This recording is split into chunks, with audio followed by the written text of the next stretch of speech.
नमस्कार साथियों, स्वागत है आप सभी एस्पिरेंट्स का इस आइकॉनिक एस्पिरेंट पे। साथी कैसे हैं आप लोग? आशा करता हूं कि सभी लोग अच्छे होंगे और अपने तैयारी को बहुत ही अच्छे ढंग से कर रहे होंगे। प्यारे साथियों, हिंदी साहित्य का इतिहास का जो यह सीरीज चल रहा है, इसमें हम रीति काल पे पहुंच गए हैं। रीति काल के अंतर्गत जो है आपका यह सेकंड टॉपिक है, जिसका नाम है रीति मुक्त। ठीक है, आप सभी विद्यार्थियों को बता दें कि अभी जो हम आपको यह जो क्लासेस दे रहे हैं, यह जो हम लेक्चर प्रोवाइड करवा रहे हैं, इसका जो सोर्सेज है वह आपका यूथ कंपटीशन का जो आपका होता है प्रीवियस ईयर का PYQ, वो हम करवा रहे हैं। ठीक है, जो कि बहुत ही महत्वपूर्ण होता है और इसमें आपका हिंदी साहित्य से संबंधित जितने भी एग्जाम होते हैं भारत में शिक्षकों से संबंधित, ठीक है, चाहे हम असिस्टेंट प्रोफेसर की बात कर लें, नेट GRF की बात कर लें, TGT PGT की बात कर लें, KVS की बात कर लें, या फिर किसी भी प्रकार का एग्जाम जहां हिंदी साहित्य से संबंधित शिक्षक बनते हैं, उससे संबंधित आपका टॉपिक वाइज हम एक एक टॉपिक जो है क्लियर कर रहे हैं और आपको यह भी बता रहे हैं कि किस एग्जाम में कौन से क्वेश्चन पूछे गए।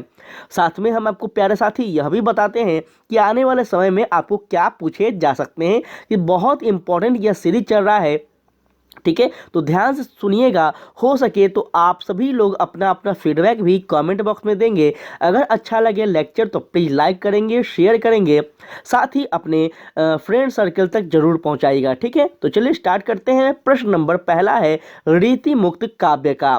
कहता है घनानंद रीति काव्य के किस काल के कवि हैं? ऑप्शन आपके सामने 4 प्रकार का है। सबसे पहला है रीतिबंध, रीति मुक्त, रीति सिद्ध और इनमें से कोई नहीं। प्यारे साथी, यह आपका PGT परीक्षा 2004 में पूछा गया प्रश्न है और इसका राइट आंसर होगा आपका रीति मुक्त, क्योंकि आप जो पढ़ रहे हैं, क्या पढ़ रहे हैं? रीति मुक्त। तो 100% ऑप्शन नंबर B सही होगा। ठीक है, एक चीज याद रखना है, आप सबको भी अपना अपना आंसर कमेंट बॉक्स में लगाना है, याद रखिएगा। ठीक है, चलिए आगे बढ़े, नेक्स्ट क्वेश्चन की बात करते हैं। ध्यान दीजिएगा, थोड़ा सा यहाँ डिटेल में हम बात करेंगे ताकि जो नए विद्यार्थी हैं जिनका सिलेबस कवर नहीं हुआ है उनको भी समझ में आए। ठीक है, ये जितने भी बात बताएंगे आप लोग हो सके तो कॉपी में नोट डाउन करिएगा। यह एक प्रकार से आपका हिंदी साहित्य में नोट्स बन जाएगा आने वाले समय में। ठीक है, ध्यान देंगे, रीति परंपरा के साहित्यिक बंधनों एवं रूढ़ियों से मुक्त इस काल की स्वच्छंद काव्य धारा को रीति मुक्त काव्य धारा कहा जाता है। आंतरिक अनुभूति, भावात्मक, व्यापारिक अभिव्यंजना की सांकेतिक काव्य रूढ़ियों से मुक्त कल्पना की प्रचुरता आदि इसकी विशेषताएं हैं। और इस धारा के प्रमुख कवि जो है यह कौन है? तो घनानंद है। यह भी आपको याद रखना चाहिए, कभी भी पूछा जा सकता है। इसकी काव्य शैली बड़ी भावनात्मक तथा मार्मिक है और इस धारा के कवियों की लगभग सारी विशेषता इसी काव्य के साथ साथ एक प्राप्त हो जाती है, यह भी आपको याद रखना है।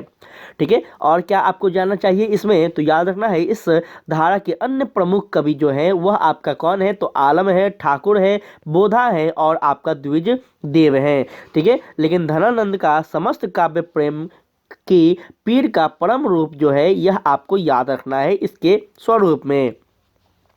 कुछ महत्वपूर्ण तथ्य है जो कि आने वाले समय में हो सकता है यहाँ से भी प्रश्न देखने को मिले। याद रखेंगे कि रीति काल को अध्ययन की सुविधा के अनुसार 3 भागों में बांटा गया है, जो कि पहला आपका कौन सा है? तो रीतिबंध है, जो कि इसका हम लोग पिछले वाले क्लास में कर चुके थे। आज का जो हम क्लास कर रहे हैं यह आपका रीति मुक्त है। इसके बाद आपका रीति सिद्ध होगा। तो यह 3 भाग है, आपको याद रखना है। रीति सिद्ध के प्रमुख कवि कौन है? तो बिहारी लाल है, यह भी आपको याद रखना चाहिए, जो कि नेक्स्ट अपना क्लास होगा। रीतिबंध काव्य धारा के प्रमुख कवि जो है यह आपका कवि चिंतामणि, मतीराम देव, भिखारी दास आचार्य, कुलपति मिश्रा आदि प्रमुख जो है यह कवियों को आपको याद रखना है। ठीक है, तो उम्मीद करते हैं कि यहाँ पे आपको एक क्वेश्चन से अनेकों क्वेश्चन देखने को मिल रहा होगा। चलिए आगे बढ़े और नेक्स्ट क्वेश्चन कहता है घनानंद किस वर्ग के कवि हैं? प्यारे साथी, 100% फिर से वही रिवीजन किया गया क्वेश्चन है और यह आपको PGT परीक्षा 2011 में पूछा गया क्वेश्चन था। तो याद रखना है घनानंद जो है यह किस कवि के हैं? तो यह आपका रीति मुक्त कवि हैं, जो कि बहुत ही इंपॉर्टेंट है, याद रखेंगे। चलिए आगे बढ़े। नेक्स्ट क्वेश्चन क्या कहता है, ध्यान दीजिएगा। कहता है इनमें से कौन सा कवि रीति मुक्त नहीं है। ठीक है, तो रीति मुक्त कवि कौन नहीं है, अभी अभी आपको हम ये सारा कवि के बारे में बता चुके हैं ऊपर वाले स्लाइड में। तो यह पीजीटी परीक्षा 2011 में पूछा गया क्वेश्चन है, और साथ में आपका नवोदय विद्यालय प्रवक्ता परीक्षा 2014 में पूछा गया क्वेश्चन है। थोड़ा सा इंपॉर्टेंट है क्योंकि दो दो बार रिवाइज किए गए हैं, हो सकता है आने वाले समय में आपके पेपर में भी देखने को मिले। तो यह आपको याद रखना है, बिहारी। ठीक है, बिहारी जो है वो क्या है, तो रीति मुक्त कवि नहीं है, यह आपको याद रखना है, जो कि हम आपको अभी अभी यहाँ पे बताए थे बिहारी लाल के बारे में। ठीक है ना, तो यह आपको याद रखना चाहिए। आगे बढ़े, चलिए नेक्स्ट क्वेश्चन की बात करें। कहता है इनमें से कौन सा कवि रीति मुक्त कवि नहीं है। फिर से वही सेम क्वेश्चन आपसे पूछ रहा है। तो यहाँ अब बताइए, आपका घनानंद है, आलम है, बोधा है और केशवा दास है। तो यह आपको बताना है। तो इसमें राइट आंसर होगा कौन सा, तो केशवा दास। केशवा दास कौन से कवि हैं जरा बताना आप लोग। कल वाले सेशन में आपको पढ़ाए थे केशवा दास के बारे में, तो जरा जल्दी जल्दी आप लोग बताइए। चलिए आगे बढ़े। कहता है यह निसंकोच कहा जा सकता है कि भाषा पर जैसा अचूक अधिकार इनका था वैसा और किसी कवि का नहीं। रामचंद्र शुक्ल का यह कथन किस कवि के संबंध में है, यह आपको बताना है। यह आपका एलटी ग्रेड परीक्षा यूपीएससी में पूछा गया क्वेश्चन है 2018 में। तो किसका कथन है, यहाँ पे कबीर दास है, तुलसीदास है, भारतेंदु हरिश्चंद्र है और घनानंद है। किसके द्वारा यह कहा गया है, तो यह आपका रामचंद्र शुक्ल के द्वारा कहा गया है। किसके परिप्रेक्ष्य में कहा गया है, तो याद रखना है यह आपका घनानंद के परिप्रेक्ष्य में कहा गया है, जो कि बहुत इंपॉर्टेंट है। यही सब प्रश्न आपको पूछे जाएंगे। मैं बार बार आपसे दावा कर रहा हूँ, गारंटी दे रहा हूँ कि आप इस बुक को जरूर पढ़ें, भले ही मेरे लेक्चर से पढ़ें अथवा ना पढ़ें, लेकिन इस बुक को जरूर पढ़ें। आपको बीपीएससी शिक्षक भर्ती में 100% आपको यह क्वेश्चन देखने को मिलेगा यहाँ से। चलिए आगे बढ़े और नेक्स्ट क्वेश्चन की बात करते हैं, ध्यान देंगे।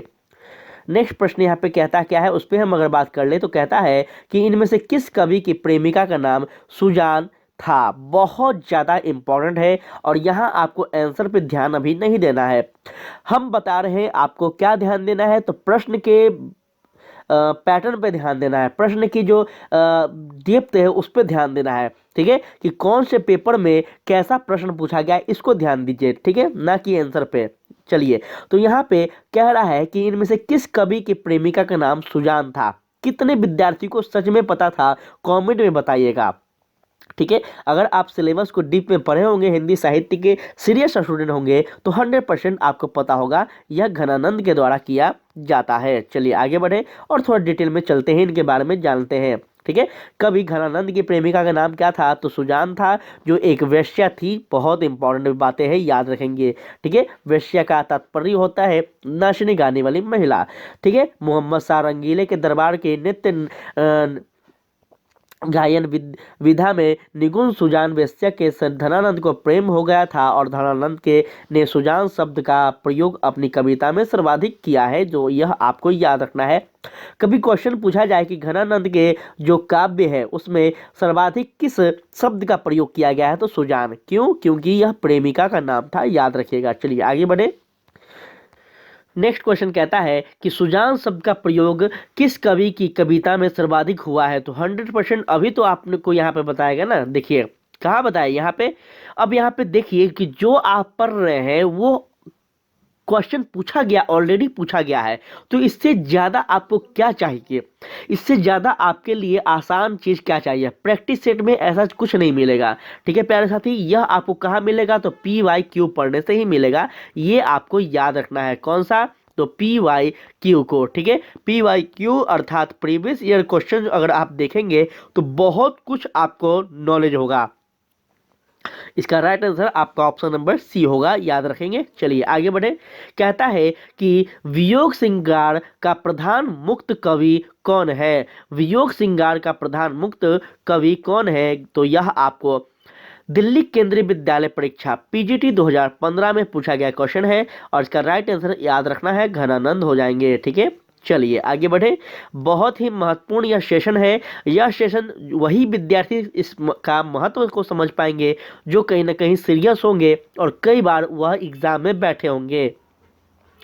घनानंद एक क्या थे तो स्वच्छंद काव्य धारा के प्रमुख कवि थे और इस धारा के प्राय सभी गुण उनकी शैली में मिल जाते हैं, जैसे भावनात्मक वक्रता, लच्छा लाक्षणिकता, भावों की वैदिकता, रहस्यात्मकता और आपका मार्गिकता, साथ में आपका स्वच्छंदता इत्यादि जो भी गुण हैं इनके छंद में हमें देखने को मिलते हैं। इन्होंने अपनी रचनाओं में वियोग व्यवस्था के सैकड़ों आदर्शताओं में मार्मिक चित्र खींचे हैं जो कि सीधे हृदय को छूने वाली बातें कहती है। वियोग श्रृंखला में प्रिय रहने के पर प्रेमी का भावात्मक हो जाना स्वाभाविक है और घनानंद संयोग में भी भावात्मक है। भावात्मक के कारण ही अनुभवी का संबंध एक जब शास्त्रीय प्रिय से हटकर आपका अभू अनुभूम्यात्मक हो जाता है तो उसका संबंध परम सत्ता से बनी प्रतीत हो लगता है। तो यह आपको याद रखना है, इसमें ज़्यादा कुछ याद नहीं रखना है, लेकिन हाँ ये सारी बात आप लोग जरूर याद रखिएगा जो कि इनकी विशेषता को दर्शाता है। ठीक है, चलिए आगे बढ़ते हैं और नेक्स्ट क्वेश्चन की बात करें तो कहता है आपका नेक्स्ट क्वेश्चन जो कि टीजीटी परीक्षा 2009 में पूछा गया क्वेश्चन है, क्या कहता है? कहता है घनानंद की कृतियां किस भाषा में है? अवधी है, ब्रज है, खड़ी बोली या फिर मैथिली है?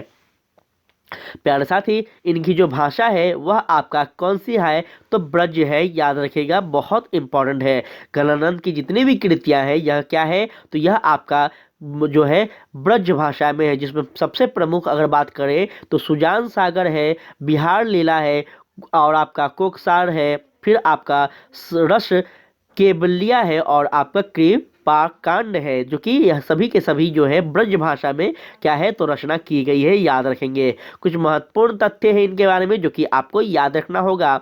इनके पर्सनल जीवन के बारे में क्या है, घनानंद का जो जन्म होता है यह 1689 ईस्वी के आसपास हुआ है और 1739 में यह नादिर शाह के सैनिकों द्वारा मारे जाते हैं, याद रखेंगे।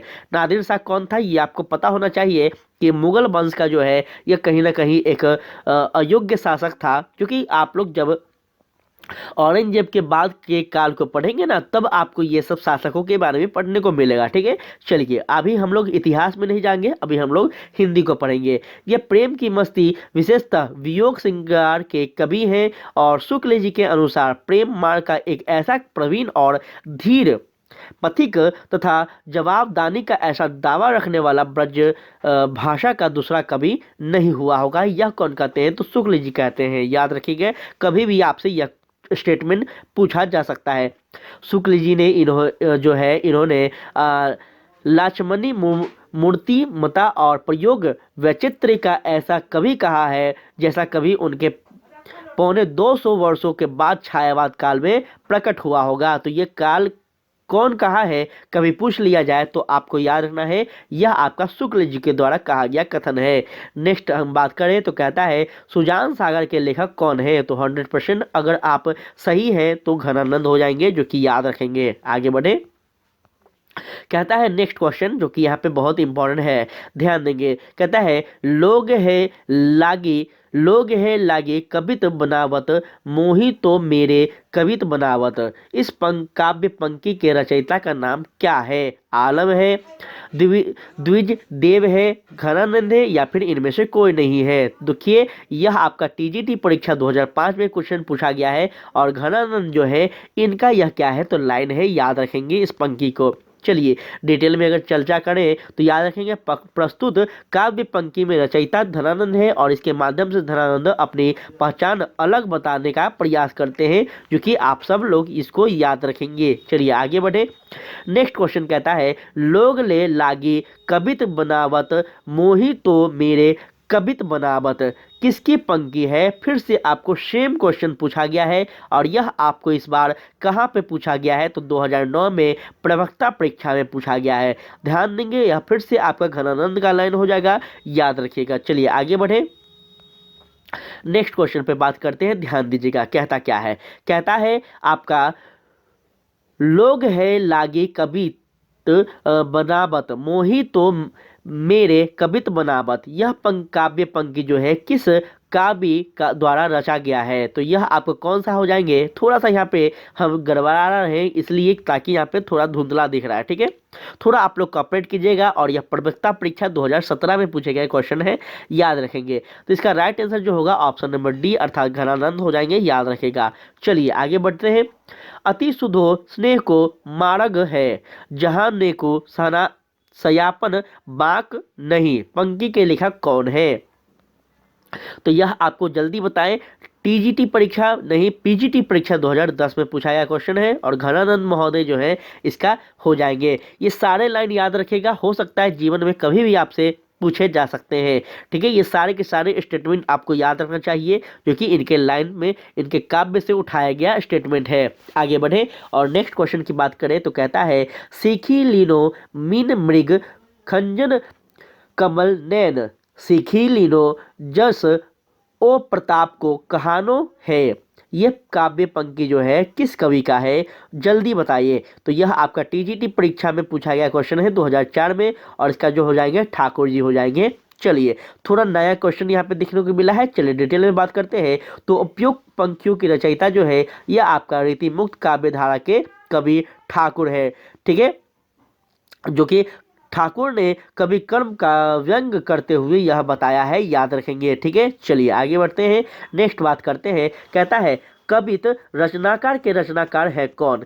कवित रचनाकार के रचनाकार कौन है, इसमें जल्दी बताइए। इसके सामने आपका ऑप्शन दिया गया है, इसका राइट आंसर होगा आपका सेनापति, ठीक है जी। सेनापति को याद रखेंगे, यह आपका टीजीटी परीक्षा 2005 में पूछा गया है।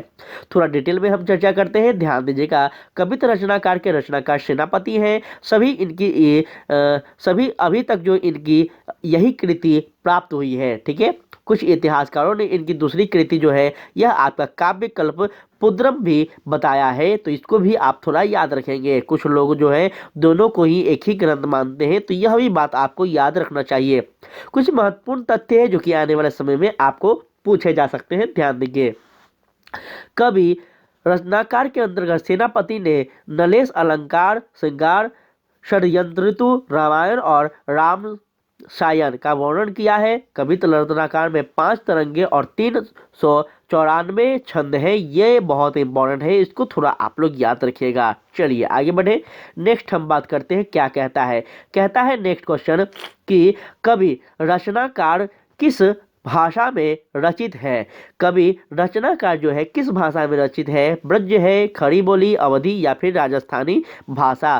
प्यारे साथी यह आपका हो जाएगा कौन सा, तो ब्रज भाषा, जो कि बहुत इंपॉर्टेंट है, ठीक है ना। कवित रचनाकार की रचना जो है यह संभवतः कब है, तो 1706 में सेनापति द्वारा ब्रज भाषा में की गई है, जिसमें श्रृंगार, ऋतु वर्णन और आपका श्लेष आदि वर्णन के साथ सेनापति संबंधित उदाहरण संकलित किए गए हैं। जिसका दूसरा ग्रंथ आपको क्या है, तो काव्य कल्प पुद्रम है, यह भी आपको याद रखना है, जो कि ऑलरेडी हम आपको यह ऊपर वाले क्वेश्चन में बताए थे। यह राम भक्ति परंपरा के कवि हैं, यह भी आपको याद रखना है। कौन, तो यह जो कवि है कवि रत्नाकर कौन से कवि हैं, तो राम भक्ति परंपरा के हैं। ये श्लेष प्रेमी एवं इनकी कविता जो है घना छड़ियों में है, तो आप लोग इसको जरूर याद रखिएगा।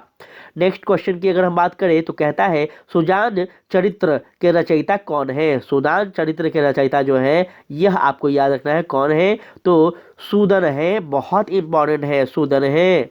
चलिए थोड़ा यहाँ पे डिटेल में बात करें तो आपका रीतिकालीन कवि सूदन का सुजान चरित्र जो है वीर रस प्रधान एक ऐतिहासिक काव्य है, जिसमें भरतपुर के महाराजा वदन सिंह के पुत्र सुजान सिंह का उपासना तथा सूरजमहल के युद्धों का लंबा वर्णन जो है हमें इसमें देखने को मिलता है, याद रखिएगा, ठीक है ना। कहता है, निम्न में से किस कवि ने सतजय, ठीक है, निम्न में से किस कवि ने सतसई की रचना नहीं की है। तो सतसई की जो रचना नहीं किए हैं वह कौन हो जाएंगे, 2013 टीजीटी परीक्षा में पूछा गया है, याद रखेंगे, सेनापति हो जाएंगे, ठीक है ना, सेनापति हो जाएंगे। सेनापति ने सतसई की रचना नहीं की है, इसकी एक कृति कवित रचना कर प्राप्त हुई है, जो कि आप लोग याद रखेंगे। चलिए डिटेल में अगर हम यहाँ बात कर चुके हैं, अगर हम आगे बढ़े तो नेक्स्ट यहाँ पे क्या कहता है, ध्यान दीजिएगा। अंतिम प्रश्न है इस टॉपिक का, जो कि यहाँ पे ध्यान देंगे। कहता है, मतीराम द्वारा रचित ग्रंथ कौन सा है। प्यारे साथी, मतीराम के द्वारा रचित ग्रंथ जो है आपका ललित ललित लमान है जो कि आपको याद रखना चाहिए, ललित लमान, ठीक है ना। ये सभी बातें आपको याद रखना चाहिए।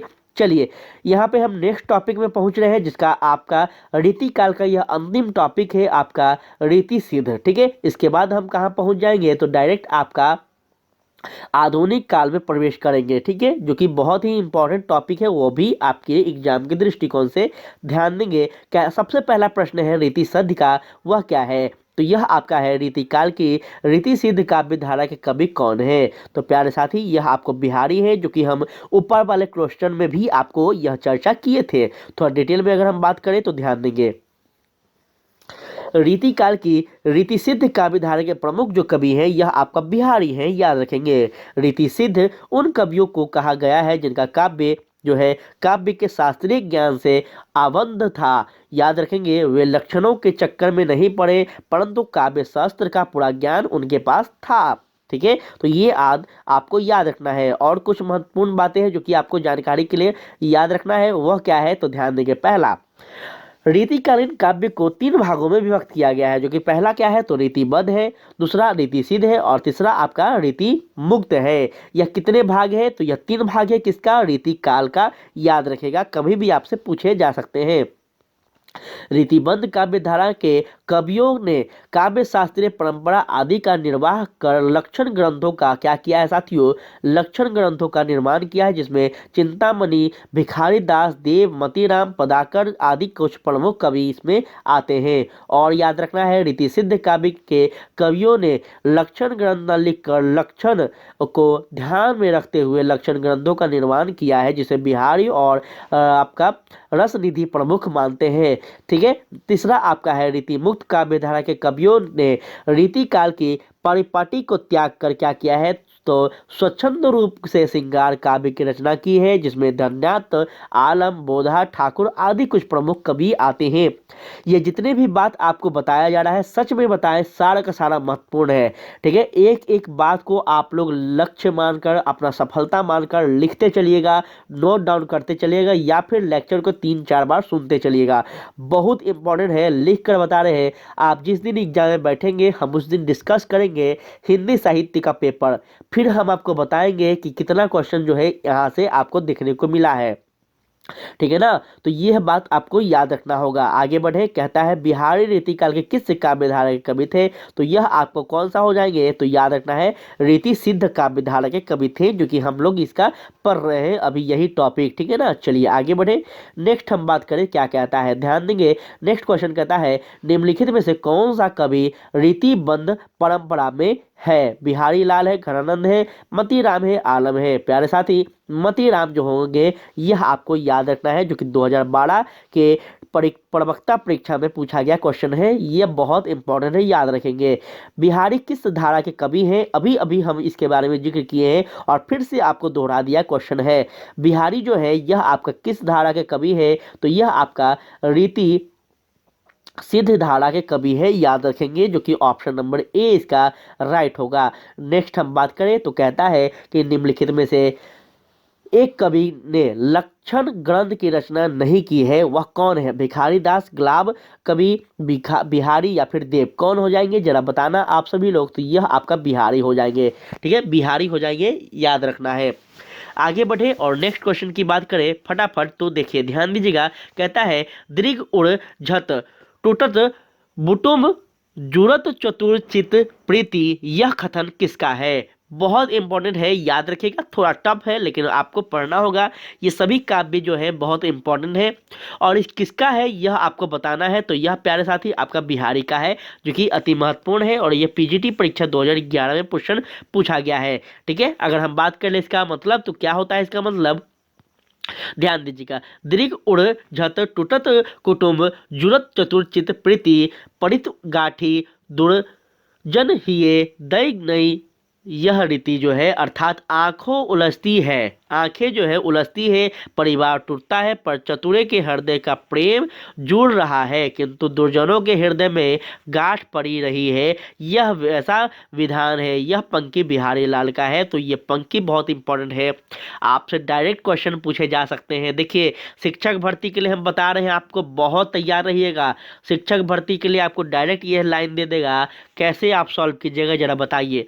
तो इसके लिए आप लोग तैयार रहिए, प्लीज रिक्वेस्ट कर रहे हैं आप सभी विद्यार्थी से, ठीक है ना। चलिए आगे बढ़े। कहता है बिहारी सतसई, बिहारी सतसई में दोहे कितने हैं? 500, 719, 718, 717। टीजीटी परीक्षा 2009 में पूछा गया क्वेश्चन है और इसका राइट आंसर आपका 719 होगा।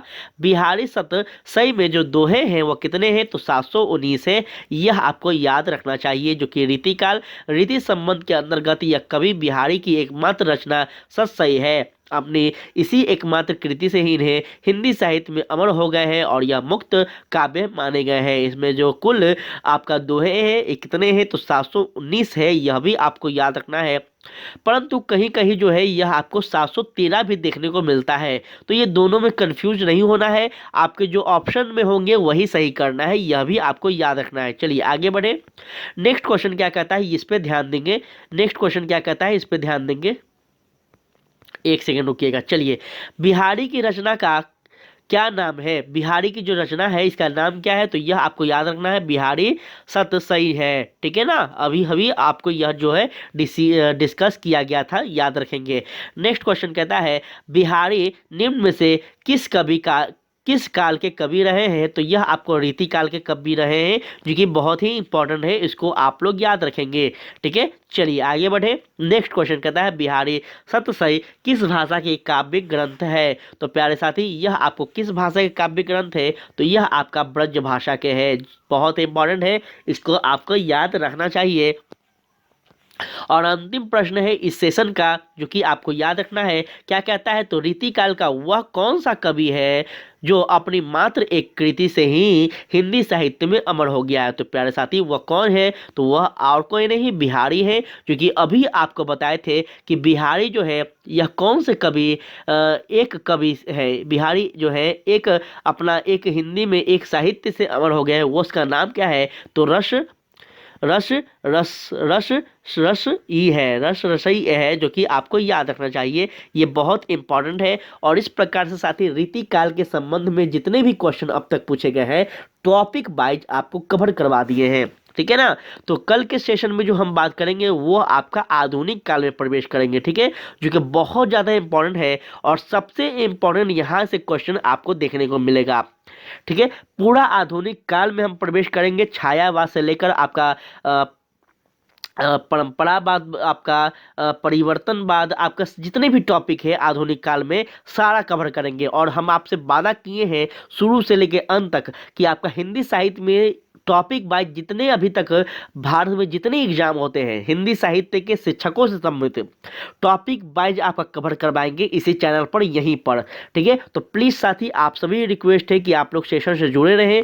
थोड़ा सा भी आप सबको अच्छा लगा हो तो आप सबसे रिक्वेस्ट है कि आप लोग जरूर अपना फीडबैक देंगे, आपका और क्या चाहिए इसमें, इस चैनल के माध्यम से यह भी आप लोग बताएंगे। साथ में थोड़ा सा भी अच्छा लगा हो तो प्लीज़ अपने साथी संगत जितने भी फ्रेंड सर्किल हैं, व्हाट्सअप, फेसबुक, इंस्टाग्राम, सभी जगह शेयर करें साथी, ताकि जो इस चैनल का अगर विकास होगा तो 100% आपका भी विकास होगा। आपका साथ हमेशा ये चैनल रहेगा, हम रहेंगे, ठीक है ना। तो प्लीज़ आप लोग अपने चैनल समझकर इसको थोड़ा सा आगे बढ़ाने का कोशिश करें। साथ में किसी भी प्रकार का और भी कुछ चाहिए तो आप लोग डिमांड कर सकते हैं, क्योंकि ये आपका अपना चैनल है। तब तक के लिए जय हिंद, जय भारत।